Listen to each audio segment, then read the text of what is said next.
What's going on, guys? Unknown Play, and today once again wanted to hop on and discuss a bunch of things happening recently for Destiny 2. We actually got some updates to the game very recently which added and changed a few things. A lot of them of course relate to the upcoming Arms Week event and also the Solstice of Heroes, and also ties into the Black Spindle, believe it or not. I haven't talked about the Spindle in quite a while because obviously there's been nothing new to talk about, no updates, but recently Bungie did actually add something new to the item inside the database and a bunch of other hidden items as well related to it. We're also going to be talking about a bit of Forsaken stuff to do with the Queen of the Reef, her brother, and a very strange character we got a new look at. There's more random bits and pieces of news to talk about and even more stuff happening in-game. So as usual, you guys know the deal, several topics rounded up into one video. Of course, if you enjoy it, a like rating down below is much appreciated, and let's get into it. So this is a very strange character which I talked about a bit back during E3 because obviously no one really knows who this is. Whoever this is, they definitely look a bit similar to Prince Uldren, but the main difference is that this guy obviously has white hair, whereas Uldren has black hair. This guy has white eyes and Uldren has dark orange eyes. But you could also say this character does look a lot like the Queen herself. It's actually very, very similar. Obviously, it does fit her description. She does have white hair and white eyes, so it kind of could be a incognito or kind of secret version of her. Now, the interesting thing is that we did actually just recently get a second look at this character and also their name. So EB Games, who of course is an online retailer, they do a bunch of Destiny 2 merch, and they have a bunch of figures for characters inside the Destiny universe. But now just this week, it was pointed out to me by one of my followers called Dalmatian Nation. They've added a new figure to their website called Destiny Uldren 4 figure. As you can see, this is no doubt the exact same character we just looked at in the concept art. So the same red pants, the scales, the shotgun shells everywhere. The weird thing is that this one actually has the Ace of Spades in his hands instead of the sawn-off shotgun. But of course, the main thing is the name of this character is Uldren 4. Now, 4 is just what they call all their characters for some reason. I'm not actually sure why, to be honest, but you can see Nokris, Head of Zul 4 figure.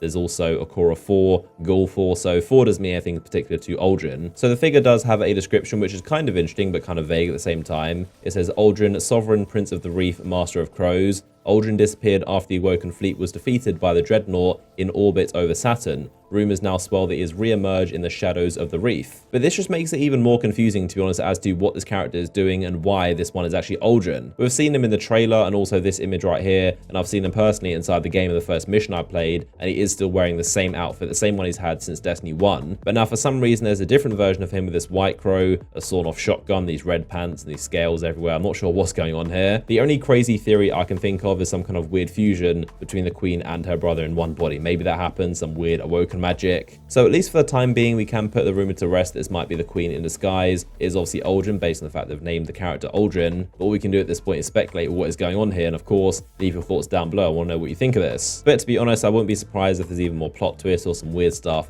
to do with this character we find out later. So we're gonna have to wait and see. But for now, this is everything we know. So let's talk about exotics, catalysts, events, and the most elusive weapon in the entire game right now, the Black Spindle. So as we know, the next big thing happening for Destiny 2 is called the Solstice of Heroes on the 17th of July, so a few weeks away, and this is going to be kind of a big update. There's going to be dawning style stuff and also of course content updates. Now, seeing as the Black Spindle hasn't been found so far, it was a safe assumption it probably is coming in this event because obviously it's not going to be in Forsaken. That would be ridiculous. Something super strange is that in Destiny 2's latest update, which was this week, Bungie added a slight update and change to this actual item. They've now added an objective to this weapon, so it says enemies defeated 1, and that appears to be the challenge to actually get this masterwork. Now, in terms of the 1 enemies defeated thing, that doesn't actually mean it's going to literally require just 1 kill to actually get the upgrade. The same way they just updated the Spindle, they also updated a bunch of other exotic catalysts we still can't get just yet. So again, this does suggest we're going to get the Spindle alongside the rest of these. If we take a look at the Sleeper Simulant, for example, this also has now just been updated to show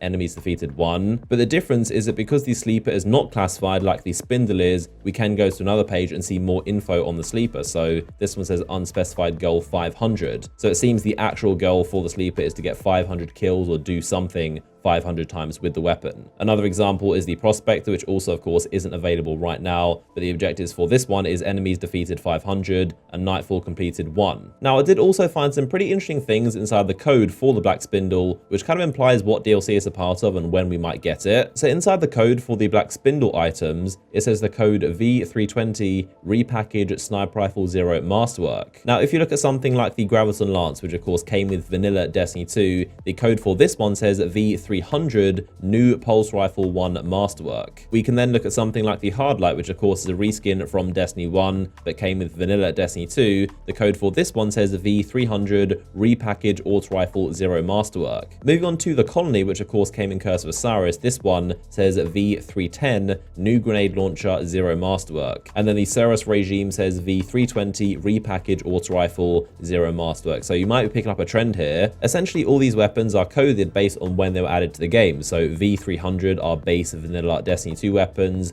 V310 are Curse of Osiris weapons, and V320 are Warmind. The weapons that say new in it, like new Submachine Gun 1, like Risk Runner, those are new weapons that were added to Destiny 2, not reskinned. The weapons that say repackage, those are brought back from Destiny 1. So now going all the way back to the Black Spindle, this one does say V320 again because it was added in Warmind, implying this is a Warmind weapon. That's where it's going to be introduced. And of course it does say repackaged Sniper because it was brought back from Destiny 1. So for those asking, I do definitely think this Spindle is going to be added in the Solstice event or the Arms Week or sometime around then. Whenever this event happens, it's going to be in the same batch as the rest of these. We know for a fact the rest of these catalysts are coming in the Solstice event or just after it, because obviously they require the Prestige raid, which is coming in the same Solstice event. There is no way Bungie are going to wait to add the Spindle inside Forsaken and make you have that DLC to buy it. That would be ridiculous and cause a massive outrage. I mean, they didn't advertise it and publicly tell us you can get the Spindle in Warmind, but they did publicly add it to the database for all of us to see. They know we're aware of it,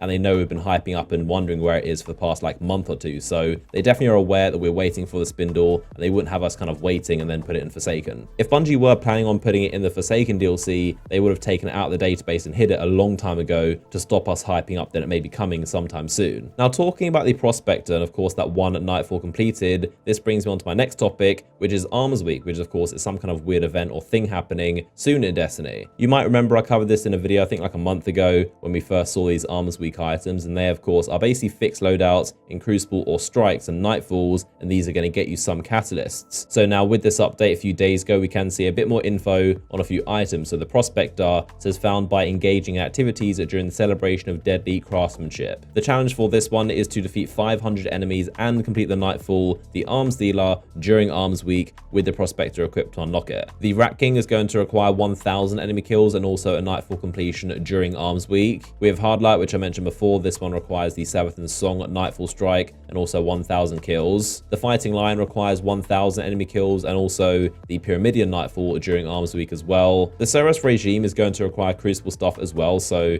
300 Crucible enemies defeated and also complete a strange terrain at Nightfall during Arms Week. And now the interesting thing is that we have even more catalysts, but these are tied to the raid and also the raid layers and what seems to be prestige versions of the layers, which we know we're getting on the 17th with Solstice of Heroes. So very appropriately for the Legend of Acris shotgun, this one is going to be found in the greatest challenges aboard the Emperor's Craft. Obviously Emperor's Craft means Leviathan and greatest challenges means prestige version, and it requires 300 kills to upgrade it. Then next up we have the Telesto, and this one is found in the greatest challenges of the Planet Devourer. So Planet Devourer, that means Eater of Worlds, the first raid layer, and again Telesto was introduced in DLC 1, so again it matches up, and this one to upgrade requires 500 kills. And then the next one is the Sleeper Simulant, and this one is found in the greatest challenges of the Astral Pinnacle, which is another term for the Spire of Stars. Again, prestige version. This requires 500 of something to upgrade it, and also of course the Sleeper was introduced in Warmind, which is the same one as Spire of Stars. So it all matches up perfectly. Inside each raid or raid layer, you're going to get an exotic catalyst for an exotic that comes from that same DLC. It's looking like there's going to be quite a lot to grind inside this update. Of course, with the catalyst here, we can see a bunch of stuff to do, and hopefully that Spindle as well. So comment down below what you think about this, and when do you think the Spindle is going to arrive? So it's been a while since I've updated you guys on my characters in Destiny 2. A lot of you guys have been asking me, have I hit 385 yet? The answer is painfully no, even though again, obviously I've been traveling a lot, doing a lot of things. I'm still just one thing away, which is the cloak, which is actually quite a lot behind. Everything else is 385, and even last week as well, I got really unlucky with all the milestones,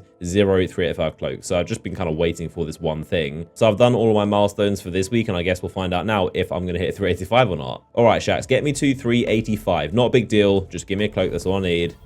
Hey, there you go. There's the cloak. Simple as that, I guess. Nicely done. We got the Better Devils and a cloak which we needed. Imagine if this came with a legendary mod. What a troll that would be. It is not. Okay, so there we have my hunter is finally complete to 385. Like I said before, obviously I could have hit 385 a long time ago if I wanted to raid every week and properly try. But like I've also said many times, I'm not really in a massive rush. We've got 2 months until Forsaken, so there's not really much point in speeding to 385. I'm never one to be in a rush to run out of things to do inside this game, so I don't mind kind of having a bit of grind and some things to actually chase. I also do have the full set of, what's it called? The Abhorrent Imperative, which of course is the Escalation Protocol Hunter armor set. Not a massive fan of this armor set on the Hunter. I think it's probably my favorite set in the entire game for the Titan, which I've got a full set of, but for the Hunter, it's okay, I guess. A part of me is still hesitant to grab the Hawthorne engrams. I feel like they're still bugged, but obviously they're now fixed. They're fully good to go. What we got here? Crucible engram. Oh, Masterwork. I'll take that. These aren't 385 though. Actually, I'm pretty sure this pulse rifle is actually really good in Crucible these days. I've heard it's decent, this adaptive frame, and this one's got Rampage, so I think I'll probably keep this one around. Cade 6, it's a little bit awkward because pretty much the last time I saw you get shot in the face point blank by Prince Uldren. I did also want to spend a few of my faction tokens. I've gone for Future War Cult this time around. I'm pretty sure I get the feeling the community is going towards Future War Cult this week, but again, who knows? The annoying thing is that I don't actually have any Future War Cult armor, so hopefully we can get a nice full set to make those Renown grind sessions a bit easier. I'm pretty sure at some point I did have a full set of Future War Cult armor and I dismantled them all, so it's pretty annoying that I didn't know at the time they would actually come in handy at some point. We've got 2 chest pieces, some boots, and no cloak, so that is great. We've got 2 out of 5 so far. I think there's been a lot of improvements with this faction rally, but I really don't like how you pretty much need the armor set to be efficient at all, and to get the armor set is pure RNG. You should be able to buy them just normally. But I mean, you guys know me, I'm fine with RNG. I think all the loot rewards, I'm fine with those being random, but if there's an armor set you need to be efficient and not just waste hours of your time trying to get so much renown, that stuff should be purchasable.